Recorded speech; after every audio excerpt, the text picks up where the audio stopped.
Salam sejahtera Bapak Ibu Saudara yang dikasihi Tuhan. Di video Rabu Berbagi kali ini saya pengen mampir ke tokonya Pak Andre, nah, yang biasa kita sebut Ko Hong Hin. Tapi sebelum itu saya mau telepon dulu, apakah orangnya ada di toko. Ini kebetulan saya juga jam tutup toko Bapak Ibu Saudara. Jadi saya tutup toko, langsung saya ke rumahnya Pak Andre.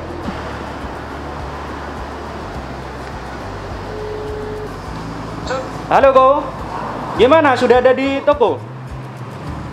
Oh, Ustaz. Oh iya dah, aku tak kesana bentar lagi. Meluncur. Ya. Oke, Ya. oke. Ya, ternyata orangnya ada di toko. Kita akan kesana sekarang. Terus tonton video ini sampai habis, Bapak Ibu Saudara.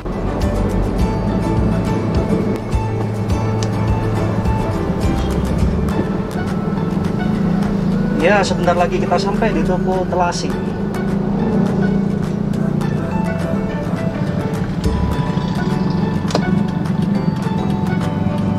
Saya parkir di belakang aja biar enak nih Bapak Ibu Saudara.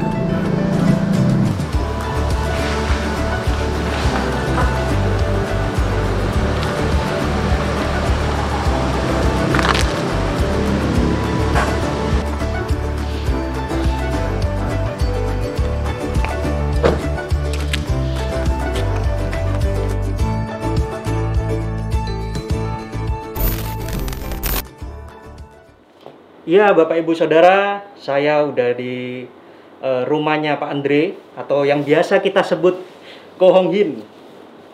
Banyak yang manggil Koko, jangan manggil Susu. Masih muda saya. Iya. Ini di salah satu ruangan di rumahnya Ko Hong Hin.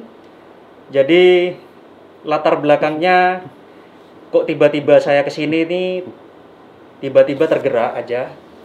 Jadi mungkin tadi pagi kepikiran kok Rabu Berbagi ini jarang yang ngisi kok. Rabu Berbagi jarang yang ngisi, sering kosong.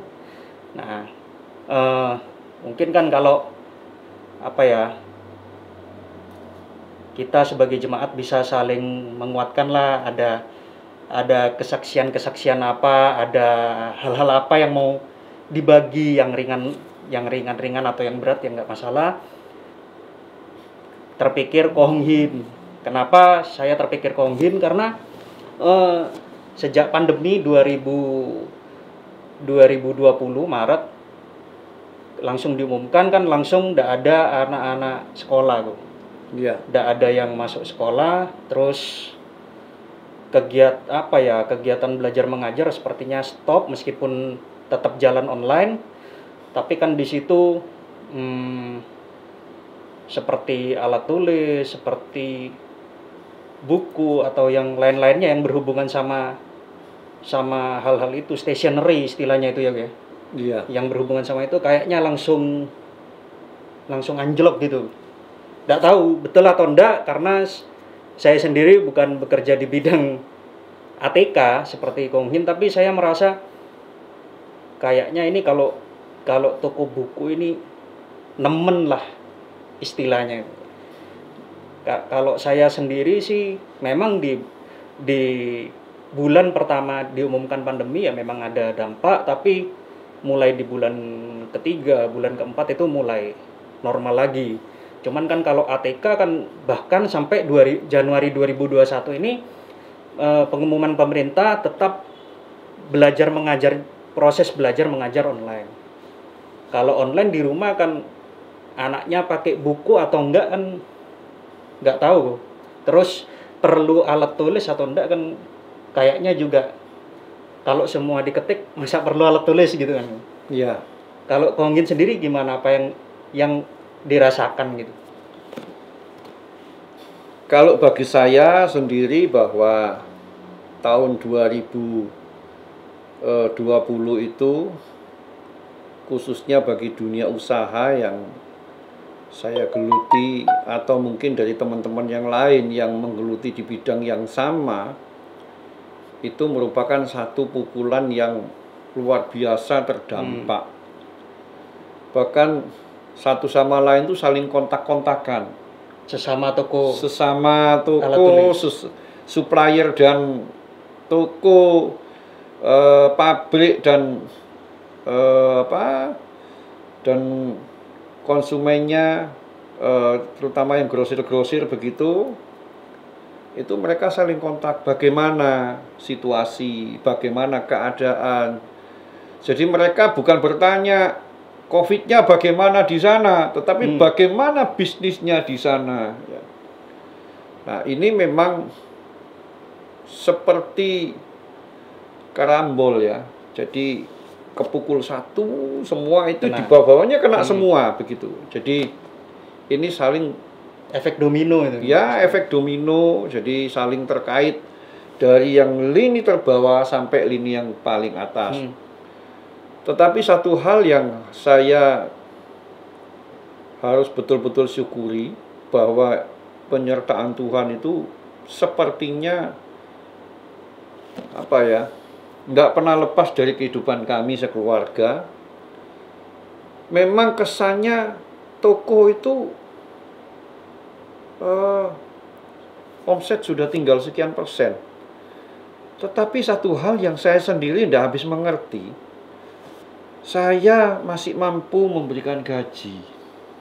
Ya, saya mampu memberikan gaji, bahkan pada saat mereka tahun libur Idul Fitri, saya mampu memberikan THR seperti yang tahun-tahun lalu saya berikan.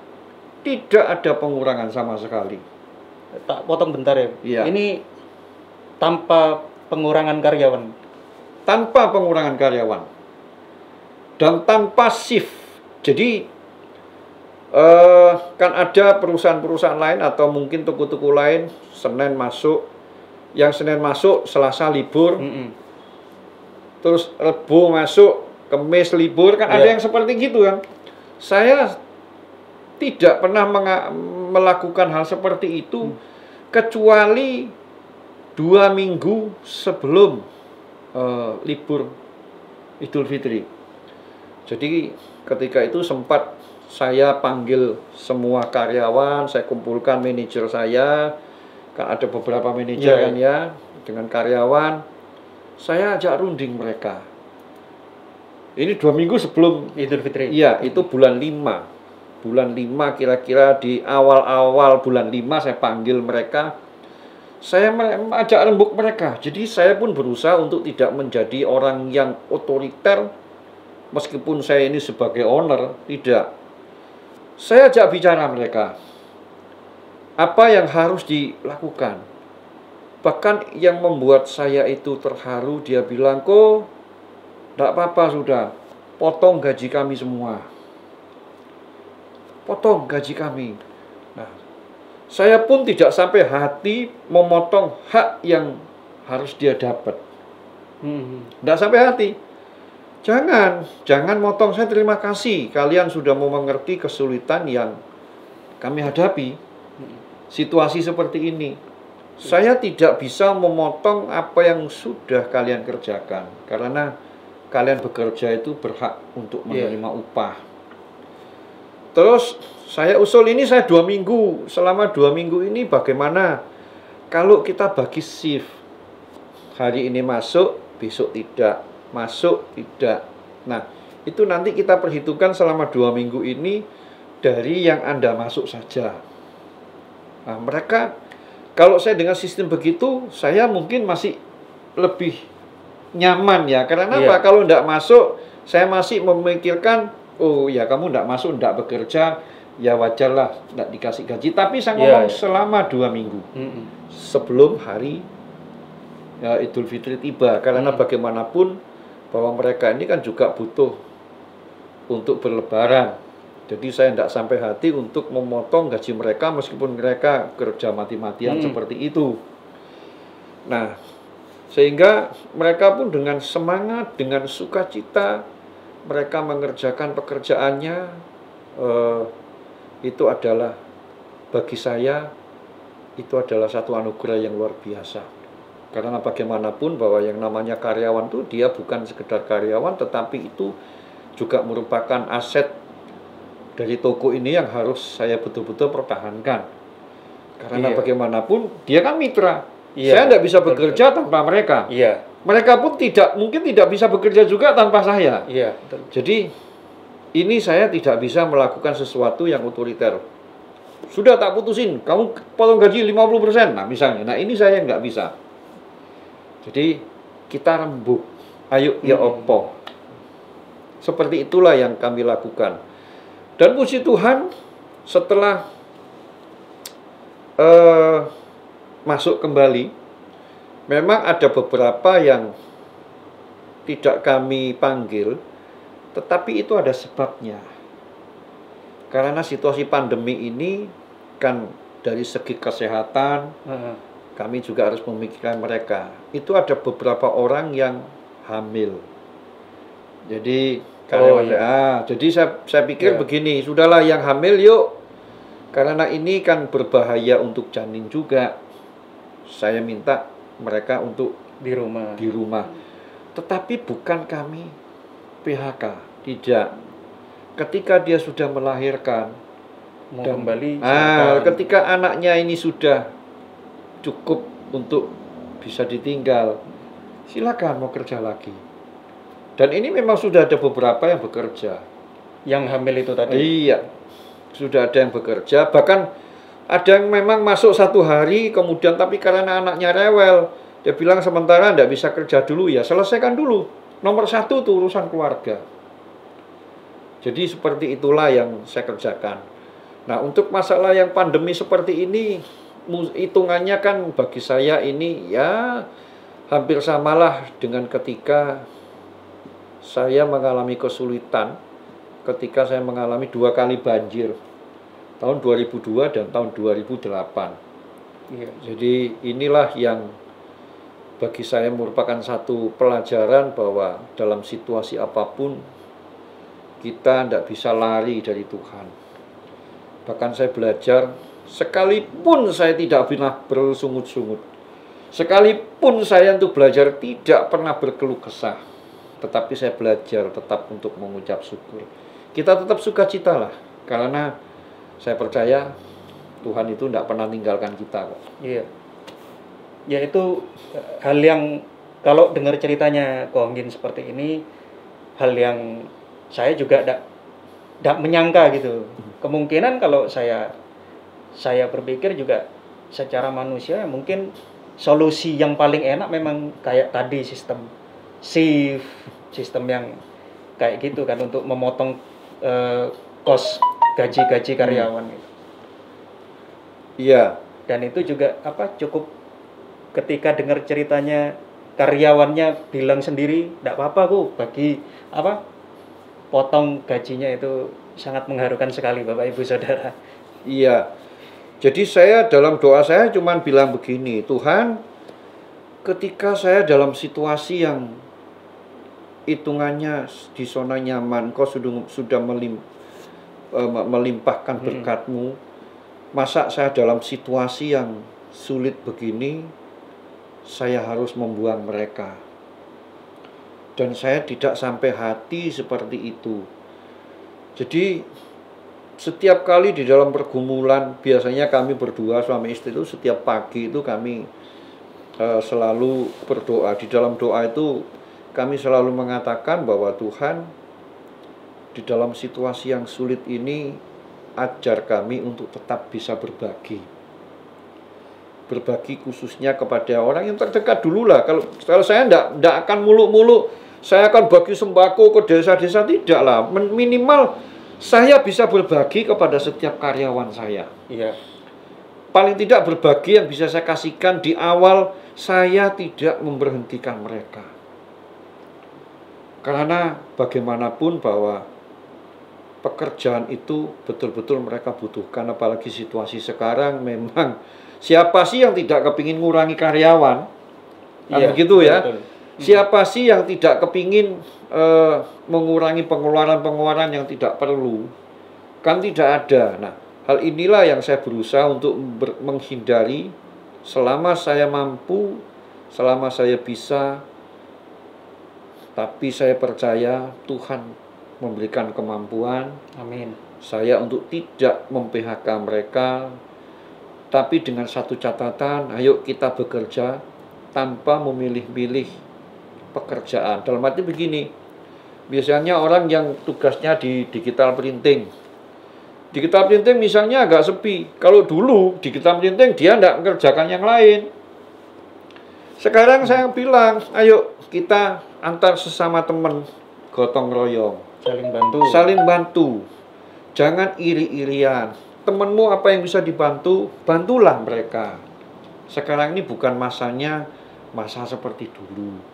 Tetapi sekarang masa ini kita saling mengerti, saling bisa berbagi, meskipun dengan tenaga yang kamu berikan kepada temanmu. Itulah namanya berbagi. Jadi saya pun ngomong berbagi itu bukan masalah uang. Berbagi itu bukan masalah materi atau makanan kita berbagi, bukan. Tetapi berbagi itu bagaimana kita ini bisa membantu teman kita. Itu sudah berbagi. Sudah menunjukkan kepedulian kepada sesama temannya. Nah, ini yang namanya berbagi. Kalau kayak gini kan berbaginya berbagi waktu dan tenaga. Betul, betul. Jadi kita tidak bisa terlalu egois. Itu bukan bagianku, tidak bisa. Jadi ketika kita nanti ketika kita butuh, maka teman kita ini pasti akan juga ikut bantu. Itulah yang saya bisa bagi kepada karyawan-karyawan saya. Ya saya puji Tuhan lah, bersyukur kalau mereka bisa memahami, bisa mengerti, dan mereka mau juga sama-sama ambil bagian di dalam kebersamaan ini. Begitu. Iya, dari hal-hal yang sudah Ko Hong Hin ceritakan ini banyak juga yang ada yang mengagetkan, ada yang kita semua tidak tahu.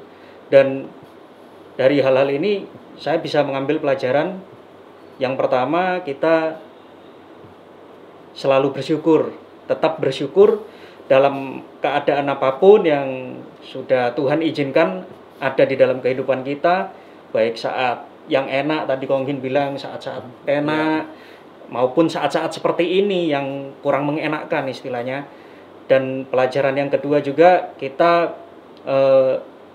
bisa berbagi kepada orang-orang yang terdekat dulu. Jadi nggak perlu muluk-muluk, karena saya juga yakin Tuhan Yesus mengajarkan kita untuk kita itu nggak usah muluk-muluk dulu kok. Yang kita bisa semana, yaitu yang kita kerjakan. Nanti Tuhan akan kembangkan lebih jauh lagi.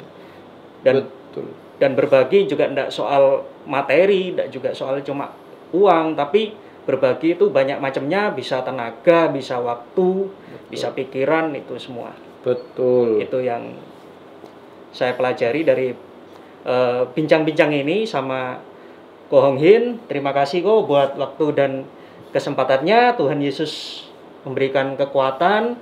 Tuhan Yesus tetap memberkati Ko Hong Hin sekeluarga. Amin. Terima kasih. Boleh kita berdoa bersama? Boleh, silakan. Tuhan Yesus, terima kasih buat waktu dan kesempatan yang ada saat ini. Saya dan Ko Hong Hin bisa ngobrol-ngobrol bersama, sharing-sharing, berbagi, saling menguatkan, dan juga semoga video ini yang dibagikan di Rabu Berbagi bisa menguatkan banyak orang yang mendengarkan, bukan hanya di kalangan GPDI saja, tapi semua orang yang menonton video ini di YouTube channel GPDI Situbondo. Tuhan. Amin. Terima kasih Tuhan Yesus, Engkau sudah memberikan kepada kami talenta kami masing-masing, dan kami mau mengembangkan itu Tuhan.